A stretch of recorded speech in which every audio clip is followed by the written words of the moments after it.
Untuk pertama kalinya, istri Ferdy Sambo, Putri Chandrawati, menunjukkan diri di hadapan publik sehari setelah Ferdy Sambo ditetapkan sebagai tersangka pada 9 Agustus 2022. Selama kasus bergulir, kuasa hukum menyebut Putri Chandrawati setidaknya sudah diperiksa oleh tim SUS sebanyak 3 kali. Pemeriksaan juga dilakukan oleh LPSK, Komnas HAM, dan Komnas Perempuan. Dari sejumlah pemeriksaan tersebut, Lembaga Perlindungan Saksi dan Korban LPSK menyebut Putri Chandrawati mengalami gejala gangguan mental.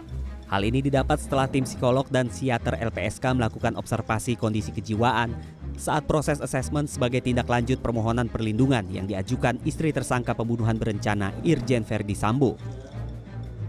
Putri Chandrawati yang merupakan salah satu saksi kunci dalam kasus pembunuhan Brigadir Yosua Huta Barat ini disebut mengalami gejala gangguan mental yang cukup serius. Wakil Ketua LPSK Edwin Partogi pada 16 Agustus menyebut, hal itu didapat dari kesimpulan tim psikolog dan psikiater LPSK yang sempat bertemu Putri sepekan sebelumnya. Menurut Edwin, Putri menutup diri untuk berkomunikasi baik dengan tim dari LPSK, Komnas HAM maupun Komnas Perempuan. Meski demikian, Putri disebut mampu memberikan keterangan pada penyidik Bareskrim dengan durasi pemeriksaan yang cukup panjang. Jadi dia memang bisa disimpulkan ada depresinya, ada traumanya, sekalipun penyebabnya tidak kami ketahui. Gitu.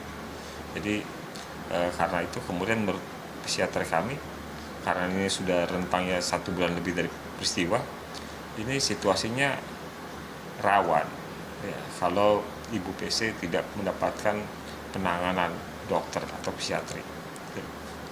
Informasi yang kami peroleh juga bahwa Ibu PC bisa memberikan keterangan di hadapan penyidik walaupun dengan suara yang pelan, gitu ya, tetapi ada komunikasi 2 arah.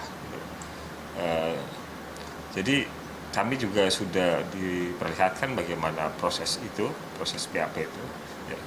Dan ya menurut kami terlepas dari komunikasi yang ada antara Bu PC dan penyidik, ya menurut psikiatri kami bahwa Bu PC ini butuh pengobatan. Oke. Permohonan perlindungan kepada LPSK yang diajukan oleh Putri Chandrawati berkaitan dengan dugaan pelecehan seksual yang disebut dilakukan oleh Brigadir Yosua. Namun setelah polisi menyebut tidak ada baku tembak di lokasi terbunuhnya Brigadir Yosua, polisi pada 12 Agustus juga menyatakan bahwa pelecehan seksual di lokasi kejadian tidak terbukti. Atas alasan itulah polisi akhirnya menghentikan penanganan laporan kasus pelecehan seksual Putri Chandrawati. Menanggapi hal itu, kuasa hukum keluarga Brigadir Yosua, Kamarudin Simanjuntak, pun pada 16 Agustus datang ke Bareskrim Mabes Polri untuk berkoordinasi dan meminta kepada tim khusus agar segera menetapkan status Putri Chandrawati sebagai tersangka.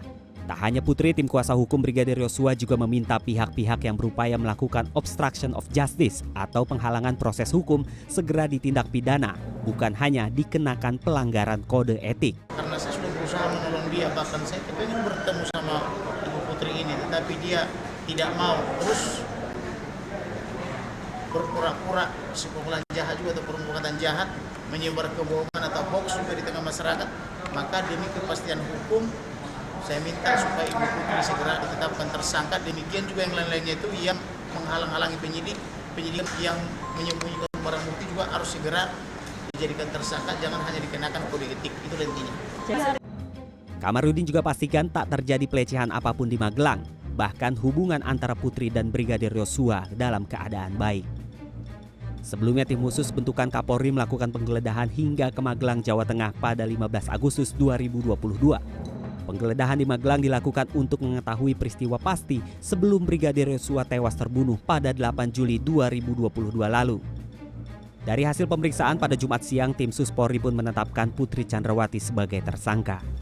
Penyidik juga telah melaksanakan pemeriksaan mendalam dengan scientific crime investigasi, termasuk dengan alat bukti yang ada, dan sudah dilakukan gelar perkara, maka penyidik telah menetapkan saudari PC sebagai tersangka. Ada pula 6 orang yang diduga melakukan upaya obstruction of justice atau penghalangan proses hukum. Tim Liputan CNN Indonesia.